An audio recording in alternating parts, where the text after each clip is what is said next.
থামছেই না হামে প্রাণহানি। রাজশাহী ও সিলেটে মারা গেছে আরও 5 শিশু। 30 উপজেলায় দ্বিতীয় দিনের মতো টিকাদান। আমার বাচ্চার টিকাটা মিস্টেক হয়েছিল, এই কারণে নিয়ে আসছি। বাচ্চার সুরক্ষা দরকার সব বাচ্চাদের, তো এখন টিকার প্রয়োজন। অনেক সুন্দর পরিবেশ, বাচ্চাদের নিয়ে আসার মতো একটা পরিবেশ। আসলে খুব ভালো লাগতেছে বাচ্চাকে নিয়ে এসে। রাজশাহী মেডিকেলে 6 মাসের কম বয়সীদের মৃত্যুর হার বেশি। হামির নতুন ভ্যারিয়েন্ট কিনা চলছে পরীক্ষা নিরীক্ষা।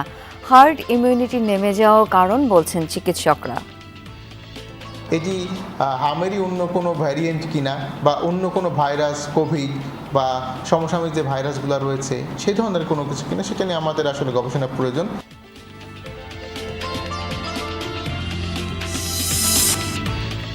জ্বালানি তেল সংকটে জেলায় জেলায় গ্রাহক ভোগান্তি। আজও বন্ধ অনেক পাম্প। জামালপুরে সড়কে বাইকারদের বিক্ষোভ। সারাদিন রোদে দাঁড়াই থাকতেছি, দাঁড়াই থাকার পরে যখন একদম মুখ পর্যন্ত এসে যাচ্ছে, হঠাৎ বলতেছে যে তেল শেষ। সন্ধ্যা থেকে লাইনে দাঁড়িয়ে পরের দিন সন্ধ্যা পর্যন্ত তেল পাওয়া যাচ্ছে না। ওই মাথায় লাইনে দাঁড়াইছি ভাই, এই আস্তে আস্তে এত দেরি, বলেন এত দেরি করে তেল যদি পাই, তারপরে আবার 500 টাকার তেল দিচ্ছে। তেল সংকটে ভোলা বরিশাল নৌপথে কমেছে স্পিড বোটের চলাচল। ভোগান্তিতে রোগী ও যাত্রীরা। আয় বন্ধ হওয়ায় দুশ্চিন্তায় মালিক শ্রমিক। পর্যাপ্ত তেল না থাকায় আমরা মালিকরা এবং শ্রমিকরা অনেক ভোগান্তিতে আছি। 7-8 দিন বন্ধ, ঘাটে বান্ধা, আমার কামে রুজি নাই, চলতে ফিরতে অনেক কষ্ট। নোয়াখালীর চাটখিলে যুবককে পিটিয়ে হত্যার পর মরদেহ পোড়ানোর অভিযোগ। মোটিভ সম্পর্কে নিশ্চিত নয় পুলিশ। চিহ্নিত হয়নি জড়িতরা।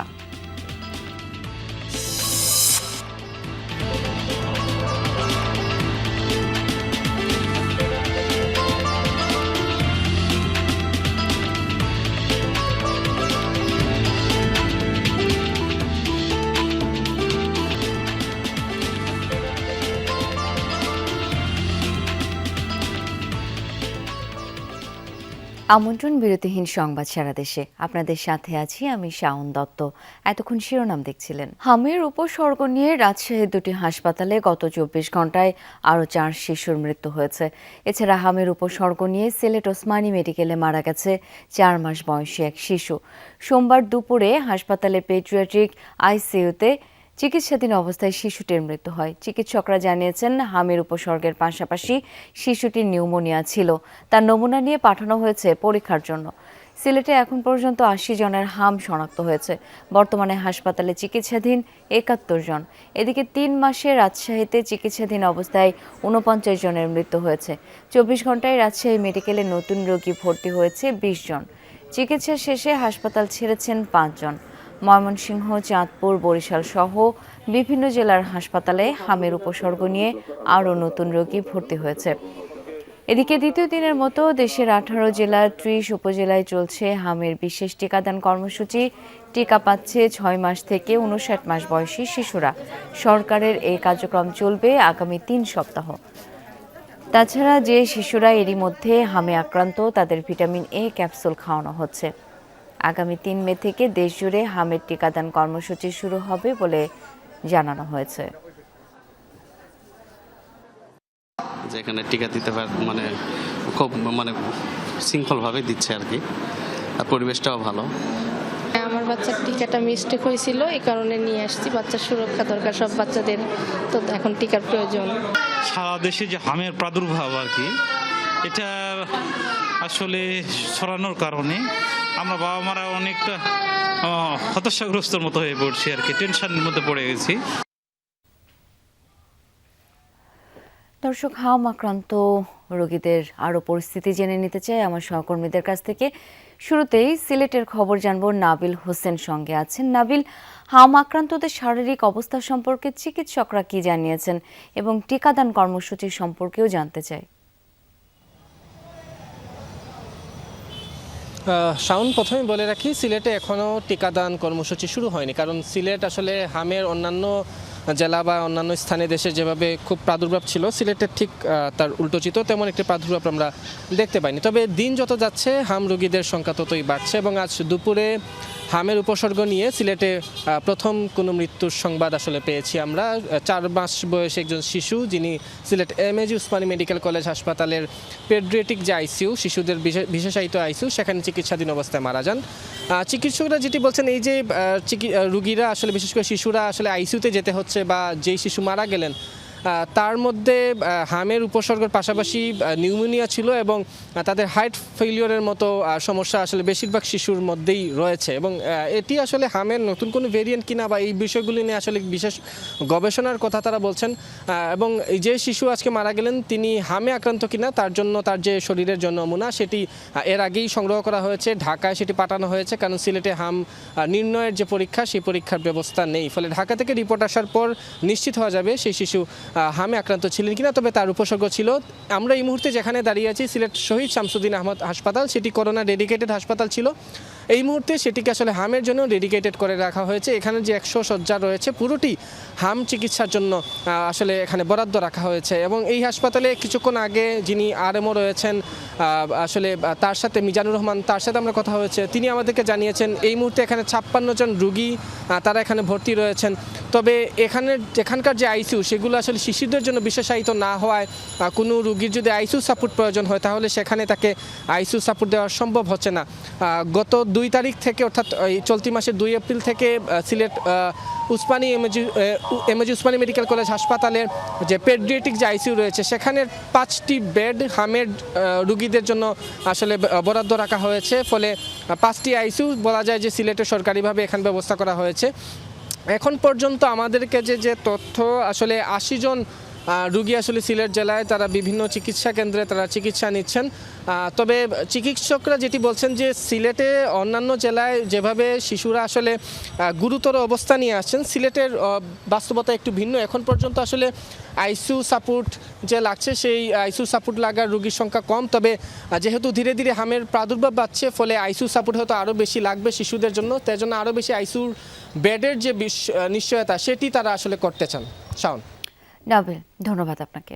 দর্শকের পর্যায়ে একটু যাচ্ছি শরীয়তপুরে, আছেন সহকর্মী SM শাকিল। শাকিল, শরীয়তপুরে আক্রান্তের হার কেমন? পর্যাপ্ত চিকিৎসা সেবা কি পাচ্ছে যারা আক্রান্ত হচ্ছে?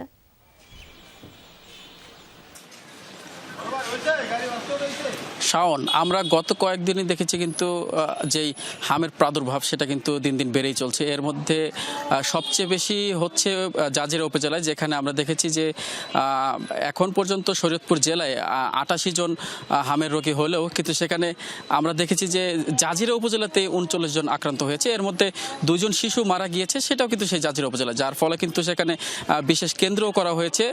ওই কেন্দ্রে কিন্তু বাচ্চাদেরকে টিকা দেওয়া হচ্ছে, এমনটা কিন্তু আমরা দেখেছি। তবে এখানে আমরা দেখছি কিন্তু প্রতিদিনই হাসপাতালগুলোতে শিশু এবং যারা বয়স্ক আছেন তারাও কিন্তু আক্রান্ত হচ্ছেন, এমনটা আমরা দেখছি। তবে যারা শিশু তারা কিন্তু প্রতিনিয়ত এখানে আসছেন এবং চিকিৎসা নিচ্ছেন, এমনটাই আমরা দেখতে পেয়েছি। আজকে গত 24 ঘন্টার কথা যদি বলি, গত 24 ঘন্টায় জেলায় 16 জন শিশু আক্রান্ত হয়েছে হামে, এমনটাই কিন্তু আমরা এখানের যারা সিভিল সার্জন রয়েছে তাদের সাথে কথা বলতে জানতে পেরেছি। তবে গত 24 ঘন্টায় এ পর্যন্ত 4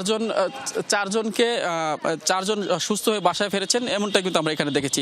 এই মোটামুটি বলতে গেলে এখন হামের প্রভাবটা শরীয়তপুরে বেশ প্রকোপ হচ্ছে, এটাই কিন্তু আমরা দেখছি এখানে। শাওন। শাকিল, ধন্যবাদ আপনাকে। রাজশাহী মেডিকেল কলেজ হাসপাতালে হাম সন্দেহে চিকিৎসাধীন শিশুদের মধ্যে 6 মাসের কম বয়সীদের মৃত্যুর হার সবচেয়ে বেশি। বেসরকারি হাসপাতালগুলোতেও একই চিত্র।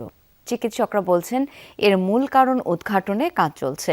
হার্ড ইমিউনিটির হার নেমে যাওয়ার পাশাপাশি এটি ভাইরাসের নতুন কোনো ভ্যারিয়েন্ট কিনা সেই বিষয়টিও বিবেচনায় রাখছেন তারা। হাসপাতালের তথ্য বলছে হাম সন্দেহে ভর্তিকৃত মোট রোগীর 70% চাঁপাইনবাবগঞ্জ জেলার।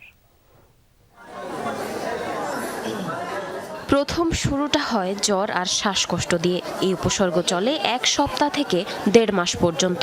এর মাঝেই কোনো এক সময় শরীরে লালচে র্যাশের মতো দেখা দেয়। কিছুতেই পরিস্থিতির উন্নতি না ঘটলে সেই শিশুদের হাম সন্দেহে চিকিৎসার জন্য নিয়ে আসা হয় রাজশাহী মেডিকেল কলেজ হাসপাতালে। শ্বাসকষ্টের সমস্যা আর আপনার হলো কাশি গায়ে জ্বরই ছুটছে না। গায়ে তো দাগ হচ্ছে, প্রথমে জ্বর আসছে, 2-3 দিন জ্বর থাকছে, জ্বরের মধ্যে বাচ্চারা চোখ বন্ধ করে থাকছে, চোখে ময়লা বাহির হচ্ছে, তারপরে ঘামাচির মতো কারো বাহির হচ্ছে, কারো একটু বড় বাহির হচ্ছে। খাইতে পারতো না, আর খাইতে খাইতে আপনার কাশি শুরু হয়ে যেত। কোনো কোনো ক্ষেত্রে হাসপাতালে ভর্তির পর শিশুদের শরীরে হামের লক্ষণ দেখা যাচ্ছে। চিকিৎসকরা বলছেন অধিকাংশ ক্ষেত্রেই জ্বর ও শ্বাসকষ্টের গোড়াতেই চিকিৎসা শুরু না করায় হাসপাতালে শিশু আসছে জটিল পরিস্থিতি নিয়ে। আমরা জনবল সংযুক্ত করেছি, আইসিইউ শয্যা বৃদ্ধি করেছি, হাম আইসোলেশন ওয়ার্ড, হাম আইসোলেশন কর্নার, এবং একই সাথে আমরা কিন্তু অক্সিজেন সরবরাহ থেকে শুরু করে অন্যান্য যা লজিস্টিক সাপোর্ট প্রয়োজন তা আগের থেকে বৃদ্ধি করেছি। রাজশাহী মেডিকেল কলেজ হাসপাতালে হাম সন্দেহে মোট ভর্তিকৃত রোগীর মধ্যে সবচেয়ে বেশি এসেছে চাঁপাইনবাবগঞ্জ জেলা থেকে। মোট রোগীর প্রায় 10% মারা গেছে। বেসরকারি হাসপাতালগুলোতেও চিত্রটি কাছাকাছি। মৃতদের সিংহভাগের বয়স 6 মাসের কম। অন্যদিকে শিশুদের পাশাপাশি রামেক হাসপাতালে এ পর্যন্ত মোট 7 জন প্রাপ্তবয়স্করা চিকিৎসা নিয়েছেন। এদের 6 জনই সুস্থ হয়ে বাড়ি ফিরেছেন। চিকিৎসাধীন রয়েছেন 1 জন। চিকিৎসকরা বলছেন শিশুদের আক্রান্ত হওয়া ও মৃত্যুর হারের কারণ নির্ণয়ে কাজ চলছে। হার্ড ইমিউনিটির হার কমে যাওয়া একটি সম্ভাব্য কারণ হতে পারে। এর বাইরে অন্য কোনো ভাইরাসের সংক্রমণ হচ্ছে কিনা অথবা পুরনো ভাইরাসের নতুন ভ্যারিয়েন্টে শিশুরা আক্রান্ত হচ্ছে কিনা সেটিও গবেষণার প্রয়োজন বলে মনে করছেন তারা। এই বড় একটি অংশ যে মৃত্যুবরণ করছে, 42 জন আমরা বলছি সাসপেক্টেড হামে, কিন্তু তাদের হামের কোনো জীবন পাওয়া যায় নাই, তাহলে তারা কেন মারা গেল এটা নিয়ে গবেষণা প্রয়োজন। এটি হামেরই অন্য কোনো ভ্যারিয়েন্ট কিনা বা অন্য কোনো ভাইরাস, কোভিড বা সমসাময়িক যে ভাইরাসগুলো রয়েছে সেই ধরনের কোনো কিছু কিনা সেটা নিয়ে আমাদের আসলে গবেষণা প্রয়োজন। সোমবারের পরিসংখ্যান অনুযায়ী আগের 24 ঘন্টায় রাজশাহীতে হাম সন্দেহে বিভিন্ন হাসপাতালে চিকিৎসাধীন 4 শিশুর মৃত্যু হয়েছে। এদের মধ্যে রামেক হাসপাতালে 2 জন, বাকি 2 জন 2 বেসরকারি হাসপাতালে। জারিন অর্নি, যমুনা নিউজ। জ্বালানি তেল সংগ্রহে দেশের বিভিন্ন জেলায় ফিলিং স্টেশনে আজও গ্রাহকদের দীর্ঘ লাইন। সংকটের কারণে রেশনিং পদ্ধতিতেই বিক্রি হচ্ছে তেল। সাময়িকভাবে বন্ধ রাখা হচ্ছে অনেক পাম্প। চরম ভোগান্তিতে গ্রাহকরা। পাম্পে দীর্ঘ সময় অপেক্ষার পরও তেল না পেয়ে ক্ষোভ ছড়ায় বাইকারদের মাঝে। এক পর্যায়ে গাছের গুঁড়ি ফেলে দেওয়ানগঞ্জ জামালপুর আঞ্চলিক সড়ক অবরোধ করেন তারা। স্থানীয়রা জানায় জামালপুরের ইসলামপুরে ঝর্ণা ফিলিং স্টেশনে জ্বালানি তেল দেওয়া হবে এমন খবর ছড়ায় ফেসবুকে। ভিড় জমান শতাধিক বাইকার। দীর্ঘ সময় অপেক্ষার পরও তেল না পেয়ে রাস্তা অবরোধ করেন তারা। প্রায় 2 ঘন্টা পর পুলিশ ও সেনাবাহিনীর হস্তক্ষেপে পরিস্থিতি শান্ত হয়। এখানে আমাদের পাম্পের নামে একটা পেজ খোলা হয়েছে ঝর্ণা ফিলিং স্টেশনের নামে, যেটা অনেক বিভিন্ন তথ্য লিখতেছে যে আমরা সোমবার, রবিবার বা বিভিন্ন টাইম বা ডেট লিখতেছে যে ওই দিন আমরা তেল সরবরাহ করব, অথচ আমাদের পাম্পের নামে কোনো ফেসবুক পেজই খোলা নেই। জ্বালানি তেল নিয়ে দেশের বিভিন্ন জেলায় ভোগান্তি কমছেই না। ফিলিং স্টেশনে বাগবিতণ্ডা, হাতাহাতির ঘটনা ঘটছে প্রায়। সেই ওই মাথায় লাইনে দাঁড়াইছি ভাই, এই আস্তে আস্তে এত দেরি, বলেন এত দেরি করে তেল যদি পাই তারপরে আবার 500 টাকার তেল দিচ্ছে। এর আগে একদিন লাইন দিয়ে নিয়েছি অক্টোবর মোড়ে 3.5 ঘন্টা, আজকে 9:15টায় লাইন দিয়েছি, এখন তো ঘন্টা দেড়েক হলো।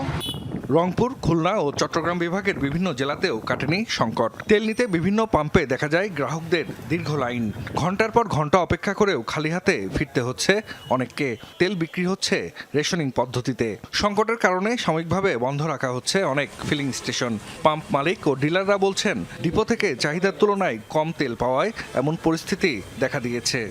সারাদিন রোদে দাঁড়াই থাকতেছি, দাঁড়াই থাকার পরে যখন একদম মুখ পর্যন্ত এসে যাচ্ছে, হঠাৎ বলতেছে যে তেল শেষ। সন্ধ্যা থেকে লাইনে দাঁড়িয়ে পরের দিন সন্ধ্যা পর্যন্ত তেল পাওয়া যাচ্ছে না। আমাদেরকে গত বছরের যে চাহিদা ছিল সেই অনুযায়ী তেল সাপ্লাই দিছে। প্যানিক সৃষ্টি হওয়ার কারণে আমাদের চাহিদাটা হঠাৎ করে বেড়ে যায়। বেড়ে যাওয়ার কারণে আমরা যে তেল 24 ঘন্টায় বিক্রি করতাম তার 3-4 ঘন্টার মধ্যে আমাদের তেল শেষ হয়ে যাচ্ছে। জ্বালানি তেলের অবৈধ মজুত ঠেকাতে আরও কঠোর পদক্ষেপের দাবি গ্রাহকদের। জাহিদ হাসান, যমুনা নিউজ। নাটোরে দেখা দিয়েছে হামের প্রাদুর্ভাব। এখন পর্যন্ত জেলায় 104 জন শিশুর শরীরে উপসর্গ দেখা দিলেও নমুনা পরীক্ষায় 21 জনের রোগটি শনাক্ত হয়েছে। চরম উৎকণ্ঠায় অভিভাবকরা।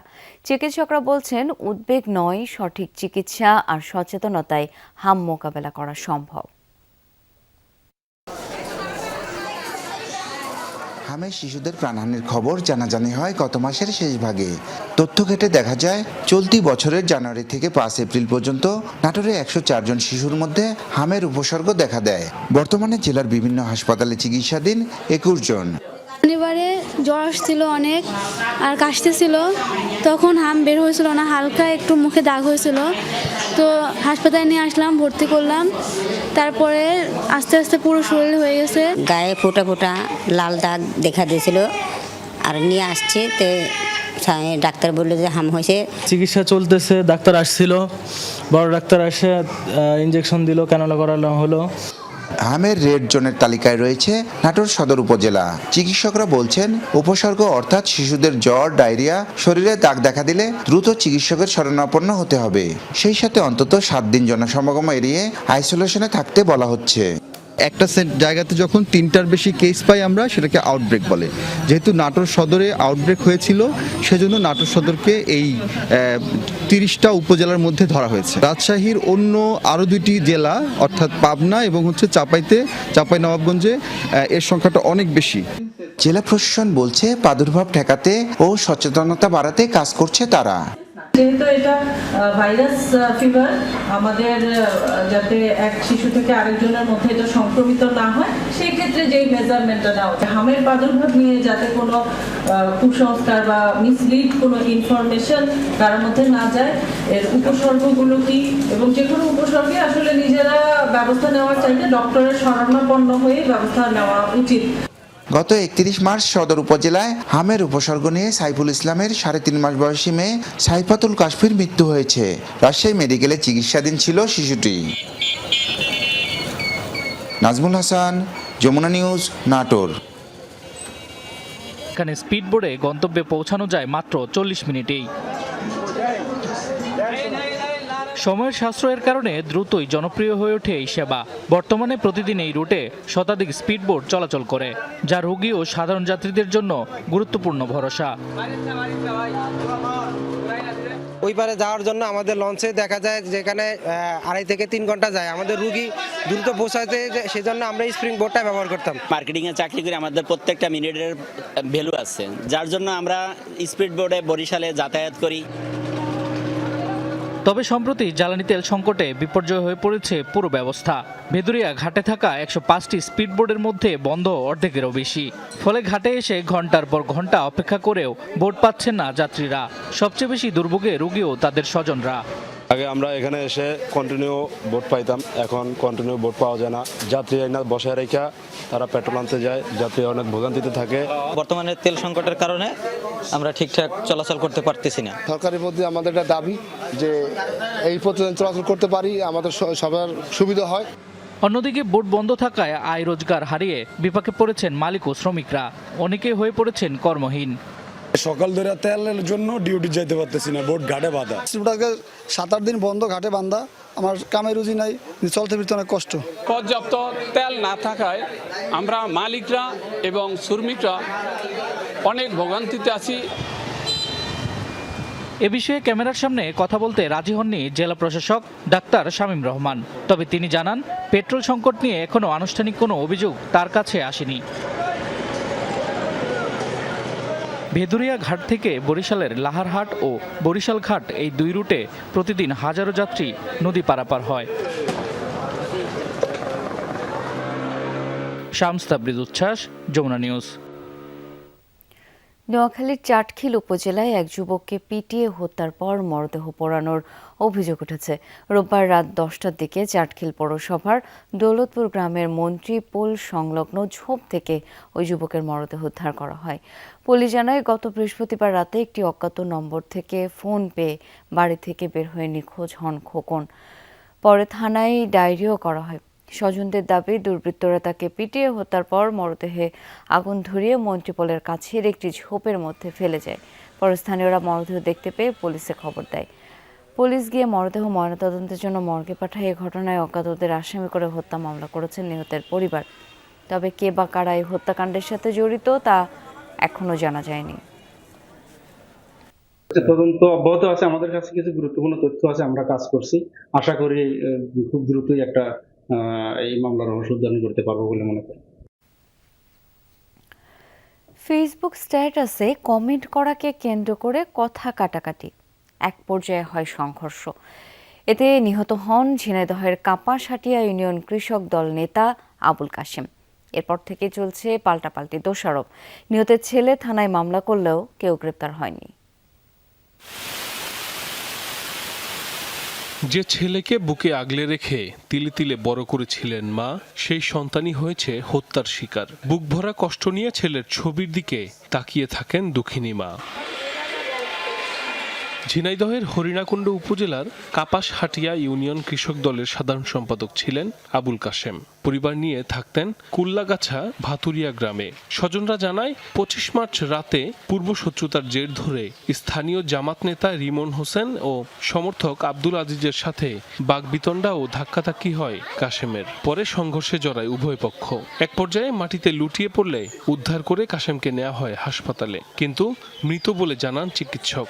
এ ঘটনার কিছুদিন আগে ফেসবুকে কমেন্ট করাকে কেন্দ্র করে আবুল কাশেম, তার চাচা ও বিএনপির এক সমর্থকের সাথে স্থানীয় জামাত নেতা রিমন হোসেন ও সমর্থক আব্দুল আজিজের বাগবিতণ্ডা হয়। সাইকেল দাঁড়ান ফেরিয়াতে বলে যে বলে সত্য আছে যে কি হচ্ছে এখানে, জ্ঞান যা হচ্ছে কেন, এটা তো নিজেরাই আপোষ করলে হয়ে যায়। ওই কথার পরে এলো কিটা হলো বাইশ দিন হয়ে গেছে মাথায়। সরকারের কাছে এটাই চাই যে সে জীবন দিল আর মানুষের হাতে ন্যায় অন্যায়ের বিচার তো অবশ্যই চাই। কিন্তু এর বিচার কি হবে, পাবো আমি সঠিক বিচার পাবো? এখনো তো আসামি একটা ধরা পড়েনি। তবে আসামি পক্ষের স্বজনদের দাবি, ঘটনার সময় গ্রামেই ছিলেন না তারা। ওরাই মারামারি করেছে, সে ছেলে যায়নি, জানেও না। পরে ছেলে ছেড়ে দেওয়া হয়েছে মারামারি শেষে। আমাদের বাড়ি এসে বড় দা নিয়ে এসে আমাদের বাড়ি থেকে তালা দিয়ে বাড়ি থেকে বের করে দিয়েছে। আমরা সব চলে গিয়েছিলাম, আবার ঘুরে আইছি। কি বলেছে এইটুকু ঝটাফটা বেঁধে মারামারি। আমার স্বামী খালি ঠেকাইছে, কিন্তু আমার স্বামী কারোর গায়ে হাতে দিইনি। তদন্ত করে ঘটনার সাথে জড়িতদের দ্রুত আইনের আওতায় আনার আশ্বাস দিয়েছে পুলিশ। আসামি ধরতে সর্বোচ্চ অভিযান পরিচালনা করছি।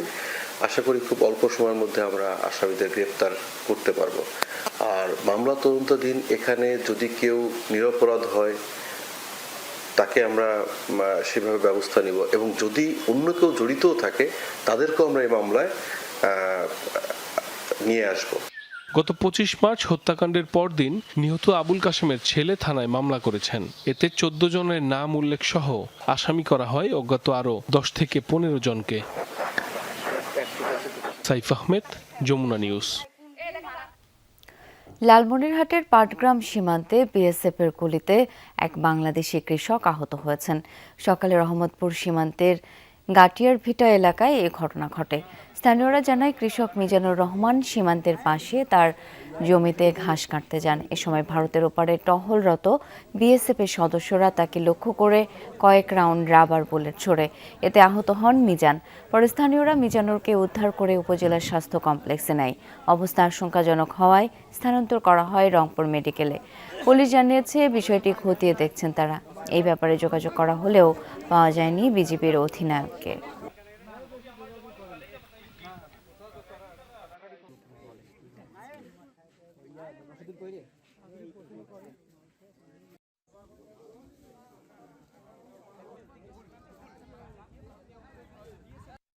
গাজীপুরে ইউনিগ্লোরি সাইকেল কম্পোনেন্টস লিমিটেড কারখানা পরিদর্শন করেছে যুক্তরাজ্যের বাণিজ্য প্রতিনিধি দল।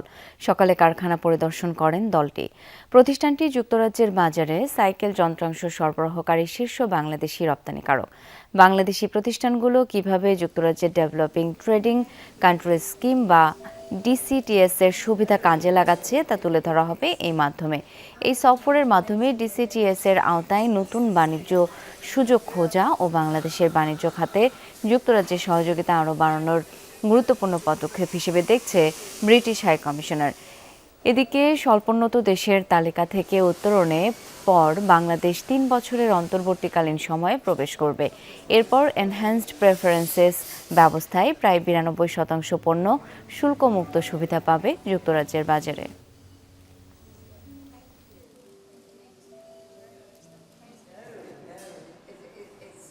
যমুনা টেলিভিশনের একযুগ পূর্তিতে আজও বিভিন্ন জেলায় আনন্দ অনুষ্ঠান উদযাপন করা হয়েছে। সকালে নাটোরের গুরুদাসপুর উপজেলার পাথুরিয়া এলাকায় মৎস্য চাষী কল্যাণ সমিতির আয়োজনে কেক কাটা হয়। অনুষ্ঠানে বক্তারা বলেন, এক যুগের পথ চলায় যমুনা টেলিভিশন প্রান্তিক পর্যায়ের কৃষক, শ্রমিক ও মাছ চাষীদের নানা সমস্যা সম্ভাবনার কথা তুলে ধরে তাদের নির্ভরতার জায়গায় স্থান করে নিয়েছে। যমুনা টেলিভিশনের একযুগ পূর্তি উপলক্ষে আলোচনা সভা ও কেক কাটা অনুষ্ঠিত হয়েছে সিরাজগঞ্জে। পৌর শহরের চৌরাস্তায় ঐতিহ্যবাহী সিরাজগঞ্জ প্রেস ক্লাব ৩য় তলায় আধুনিক কনফারেন্স রুমে আলোচনা সভা, কেক কাটা অনুষ্ঠিত হয়। অনুষ্ঠানে প্রধান অতিথি হিসেবে উপস্থিত ছিলেন সিরাজগঞ্জ অতিরিক্ত পুলিশ সুপার মোহাম্মদ নাজরান রউফ। গাইবান্ধায় এতিম শিশুদের অংশগ্রহণে কেক কাটা ও বৃক্ষরোপণের মধ্য দিয়ে যমুনা টেলিভিশনের ১২তম প্রতিষ্ঠা বার্ষিকী পালিত হয়েছে। সাদুল্লাপুর কওমি মাদ্রাসার অর্ধশতাধিক এতিম শিশুদের নিয়ে কেক কাটার আয়োজন করা হয় সাদুল্লাপুর প্রেস ক্লাবে। এতে অংশ নেন বিভিন্ন গণমাধ্যমে কর্মরত সাংবাদিক, শিক্ষক ও স্থানীয় গণ্যমান্য ব্যক্তি। এ সময় কেক খাওয়ার পাশাপাশি একে অপরকে মিষ্টিমুখ করানো হয়। দর্শক, এই ছিল সংবাদ সারা দেশে।